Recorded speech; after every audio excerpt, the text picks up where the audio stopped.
More than 200 days have passed since the hard and fast COVID-19 lockdown took effect. Children were sent home from school and it was soon followed by a lockdown.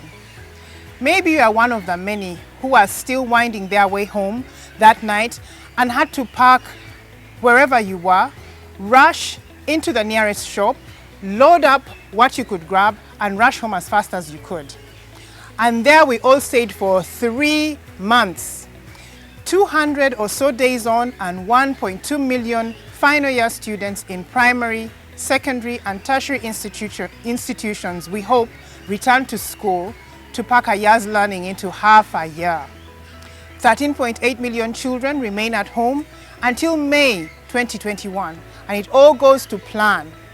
But what does one plan in this year of 2020?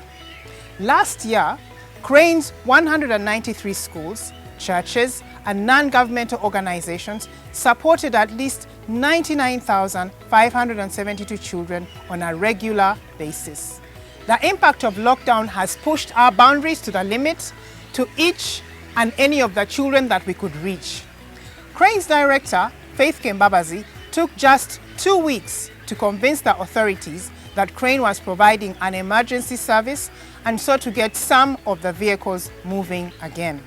Children were rushed to hospital, medication was taken to families, emergency food packages were delivered to hundreds of vulnerable families. 190 children who were living on the streets were quarantined for weeks, counseled and restored back to their families, or taken to vocational training schools.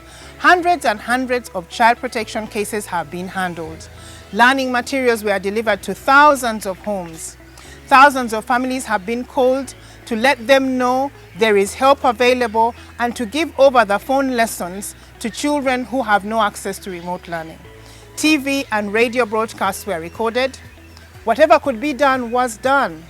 The studio has never been busier, producing materials for adult training and child engagement.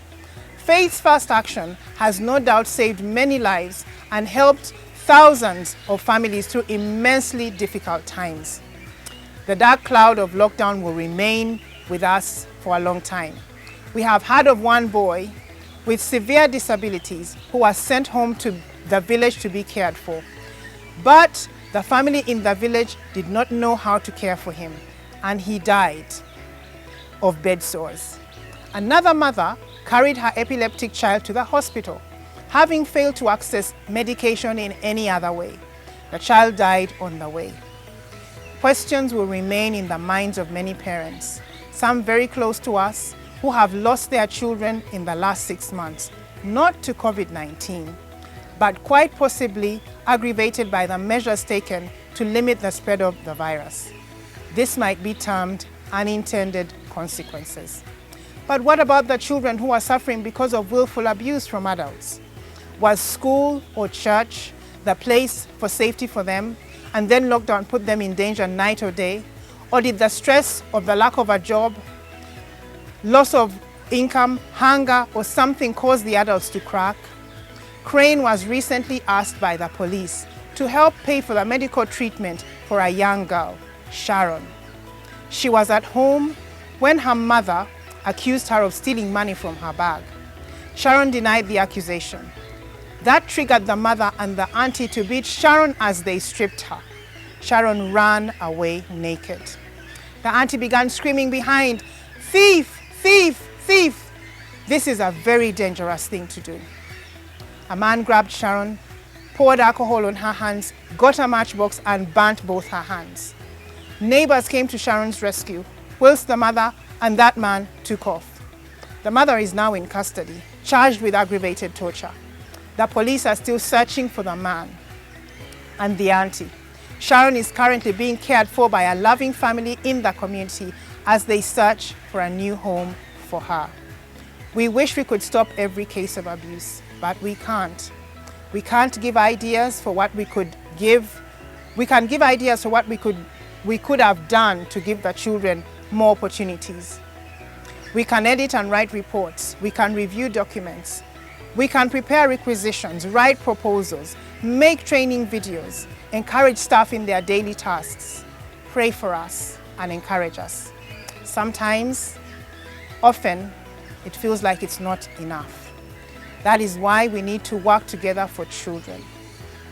We need every child in a safe family, a safe school, and a safe community. COVID-19 has made our work more urgent and more difficult. We still cannot get to all the children. We are not allowed to gather them in one place. We can't do group trainings with parents. And most do not have the time or the knowledge to access all the virtual support that might be available to them. So we have to change. We have to try new things. We have to press on because there should never be another Sharon anywhere, ever.